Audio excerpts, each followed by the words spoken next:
좋은 아침입니다. 우리 기도하시면서 체풀 시작하겠습니다. 살아계신 하나님 아버지 감사합니다. 오늘 이 아침 체풀을 하나님께 드립니다. 내 삶을 하나님께 드립니다. 오늘 내게 주어진 시간을 하나님께 드립니다. 하나님, 오늘 하루의 삶을 주님 주관하시고 하나님 이끌어 주옵소서. 감사함이 예수님의 이름으로 기도하옵나이다. 아멘. 자, 오늘 우리에게 주신 하나님 말씀은 마태복음 15장 21절부터 28절까지의 말씀 제가 봉독해 올리도록 하겠습니다. 예수께서 거기서 나가서 두로와 시돈 지방으로 들어가시니 가나안 여자 하나가 그 지경에서 나와서 소리질러 이르되 주 다윗의 자손이여 나를 불쌍히 여기소서. 내 딸이 흉악하게 귀신 들렸나이다 하되 예수는 한 말씀도 대답하지 아니하시니 제자들이 와서 청하여 말하되 그 여자가 우리 뒤에서 소리 지르오니 그를 보내소서. 예수께서 대답하여 이르시되 나는 이스라엘 집에 잃어버린 양 외에는 다른 데로 보내심을 받지 아니하였노라 하시니 여자가 와서 예수께 절하며 이르되 주여 저를 도우소서. 대답하여 이르시되 자녀의 떡을 취하여 개들에게 던짐에 마땅치 아니하니라. 여자가 이르되 주여 올소이다마는 개들도 제 주인의 상에서 떨어지는 부스러기를 먹나이다 하니 이에 예수께서 대답하여 이르시되 여자야 내 믿음이 크도다. 내 소원대로 되리라 하시니 그때로부터 그의 딸이 나으니라. 아멘. 사자를 동물의 왕이라고 부르잖아요. 그런데 지상의 동물 중에 진정한 최강자는 사실 사자가 아니라고 하네요. 코끼리가 육상 동물 중에 최강이라 그럽니다. 코끼리는 평균 2에서 8톤 정도의 이 몸무게를 갖고 있고 평균 키는 한 3m 정도 된다 그러고요. 몸 길이가 5에서 7m 정도 되니 엄청 큰 거죠. 그리고 그렇게 몸이 크니 수백 킬로그램에서 1톤 정도 되는 그 무게를요, 어렵지 않게 옮길 정도로 힘이 세다고 합니다. 그래서 사자와 코뿔소 같은 맹수들도요, 이 코끼리 앞에서는 슬슬슬 피하게 된다 그럽니다. 지상동물 중에 코끼리는 정말 최강자라고 할 수가 있습니다. 머리도 나쁘지 않고요. 심지어 이 암 억제 유전자를 갖고 있어가지고 코끼리는 암에 걸리지도 않는다 그러네요. 그리고 수명도 약 70년 정도로 오래 산다고 합니다. 태국 같은 데 가보면은 거기에 코끼리가 사람도 태우고 짐도 싣고 또 묘기도 부리고 막 이러잖아요. 그래서 굉장히 코끼리가 온순한 동물이다라고 이렇게 생각을 할 수도 있는데 사실은 이 코끼리라는 동물이 굉장히 포악하고 무서운 동물이라 그래요. 그런데 이 코끼리가 그렇게 길들여져 있는 거는요, 어린 코끼리 하나를 데려다가 길들여서 그렇다 그래요. 태국에는 이 파잔 의식이라는 게 있거든요. 이 파잔 의식이 뭐냐면 이 코끼리 길들이기를 통해서 그들을 어릴 때부터 사육을 하잖아요. 그러면 그들 안에 있는 모든 어떤 야성이 없어지는 거예요. 어미에게서 그 코끼리를 떼어놔서 가둬놔요. 그리고 말을 들을 때까지 쇠막대기로 머리를 자꾸 찢는 거예요. 꽉 아프게 찢는 거예요.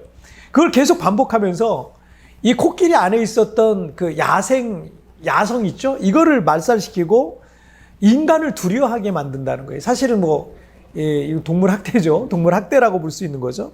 어린 코끼리가 다 크잖아요. 그럼 힘이 100배나 세진다고 합니다. 엄청나게 세지는 거죠. 그럼에도 불구하고 어린 시절의 그 기억으로 인해서 뼛속 깊이 사람을 두려워하는 마음 때문에 사람을 공격하지 않고 시키는 대로 한다고 합니다. 코끼리와 같이 우리 인간 역시 각자 자신의 어떤 과거의 어떤 경험들로 인해서 내가 어떤 한계를 정해놓고 살아가는 경우가 많아요. 그 이상의 것에 대해서는 도전하기도 힘들어하고 꿈꾸는 것조차도 두려워하기도 합니다. 그러나 우리가 마음의 한계를 돌파할 때 비로소 우리 인생 속에 기적이라는 것이 시작이 되는 겁니다.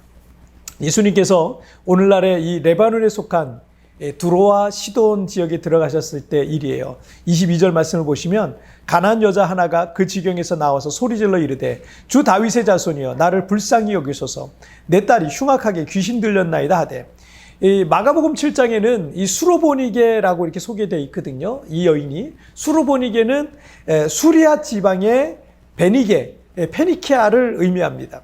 자, 어쨌든 오늘 본문에서 이 가나안 여인이라고 소개하고 있는 것은 그녀가 이방 여인이었다라는 것을 강조하고 있는 부분입니다. 그런데 유대인들은 가나안 이방 사람들을 상종하지 않았어요. 그것 이방 사람을 상종하는 것을 죄 짓는 거라고 생각했기 때문에 더 그랬고요.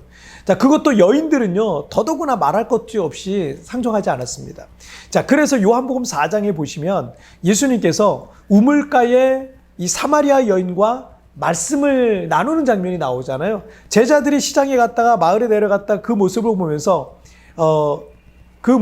이상하게 생각하는 장면이 나옵니다. 사마리아 사람은 어떤 사람들이냐면 오래전에 북이스라엘이 멸망했어요. 그 멸망한 북이스라엘이 멸망하고 그 아수르라는 아시리아죠. 아시리아의 그 다른 민족이 북이스라엘에 들어와서 살면서 섞여 살았습니다. 막 섞여 살아서 혼혈이 된 사람들이 사마리아 사람들이에요. 때문에 유대인들은요, 그들이 이스라엘 민족으로서의 혈통적인 순수함을 잃어버렸다고 생각하는 거죠.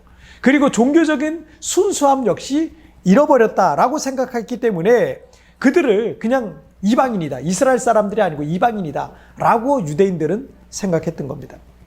제자들이 예수님께서 사마리아 여인과 말씀을 나누는 장면을 보면서 그것을 이상히 여겼더라라고 이렇게 말씀하고 기록이 있는데, 그 부분의 영어 성경을 보니까 surprise라는 단어를 쓰고 있어요. 놀랐다는 거예요. 깜짝 놀랐다는 거예요. 제자들은 거룩하신 예수 그리스도께서 이방인 취급받던 사마리아 여인과 대화하는 게 문화적인 충격처럼 느껴졌던 거죠. 자, 때문에 오늘 본문의 가나안 여인은 그냥 완전 이방 여인인 거죠. 그런 이 오늘 본문의 이 가나안 여인이 예수님께 와서 자기 딸이 흉악하게 귀신 들렸으니 불쌍히 여겨달라라는 이 요청은 유대인들 입장에서는 무시할 만한, 왜냐하면 상종을 하지 말아야 되니까 무시할 만한 일이었습니다. 예수님의 제자들도 그 울부짖는 듯한 목소리로 막 정말 얼마나 날카로운 목소리였겠어요? 얼마나 부르짖는 그 안타까운 목소리였겠어요? 그 예수님의 뒤에 따라오면서, 제자들 뒤에 따라오면서 막 소리를 지르면서 도와달라고 울며 막 그런 소리를 들었는데, 이 제자들도 그 소리가 불편했는지 예수님 저 여인에게 확실하게 거절해서 보내십시오 라고 말했습니다. 예수님도 나는 이스라엘 집에 잃어버린 양 외에는 다른 데로 보내심을 받지 아니하였노니라 라고 말씀하셨죠. 자, 하지만 가나안 여인은 포기할 수 없었습니다. 그래서 예수님의 길을 가로막으면서, 그리고 엎드려 절하면서 주여 저를 도우소서라고 간구합니다.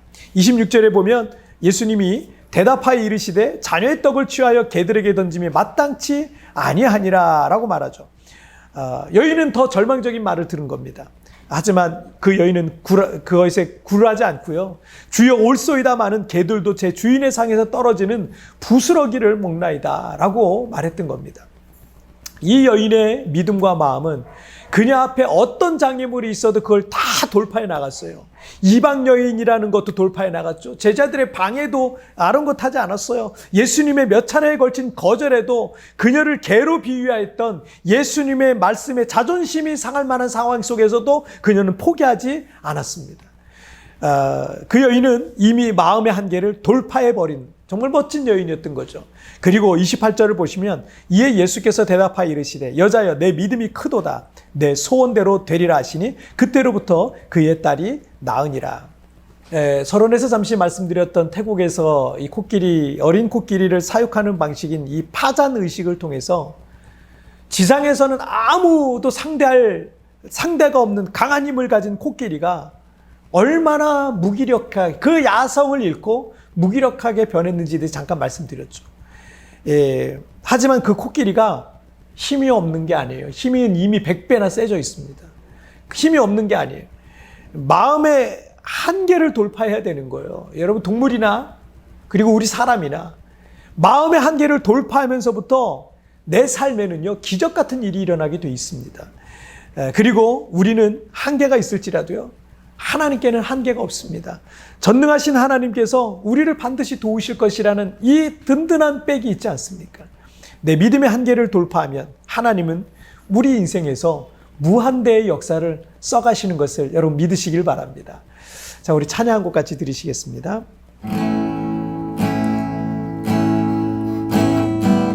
주께서 주신 모든 시간 헛된 것 없네.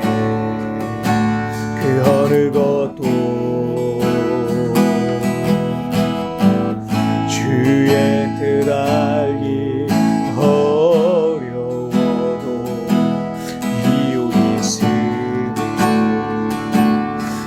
되기 원해.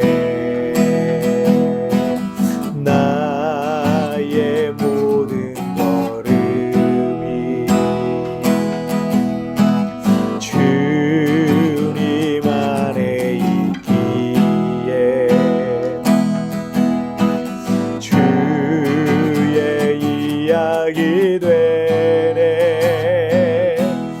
내 안에 한계를 넘어 일하시는 주, 그 신주의 은혜 내 삶을 이끄시네. 인생의 처음과 끝이 주가 나시니 모든 삶 주님께 맡기네.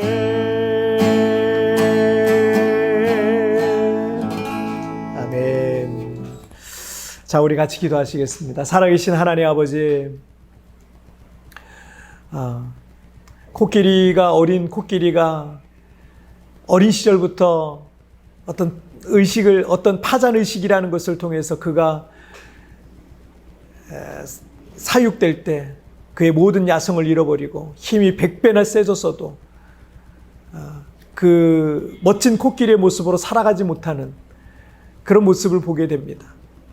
우리의 모습도 결국 내 안에 있는 내 마음의 한계를 넘지 못하면 우리는 여전히 내 안에 있는 그 엄청난 능력과 하나님이 주시는 그 놀라운 능력을 다 써보지도 못하고 우리 인생을 마감하게 될 텐데, 하나님, 내 안에 있는 내 마음의 한계를 넘어가는 놀라운 역사를 써가게 하여 주옵소서. 오늘 두로와 시돈에서 나온 그 가나안 한 여인이 그의 마음의 한계를 돌파하여서 위대한 역사를 썼던 것처럼 오늘 하루의 삶을 살면서 하는 내 앞에 있는 모든 한계들을 믿음으로 돌파해 나가는 오늘 하루가 되게 하여 주옵소서. 감사하며 예수님의 이름으로 기도하옵나이다. 아멘. 여러분, 티편에 나오는 오늘의 묵상 보시면서 개인적으로 묵상하시고요. 짧게라도 뜨겁게 기도하시면서 오늘 하루 주님과 동행하시길 바랍니다. 우리 내일 굿모닝 채플에서 뵙겠습니다. 여러분, 승리하세요.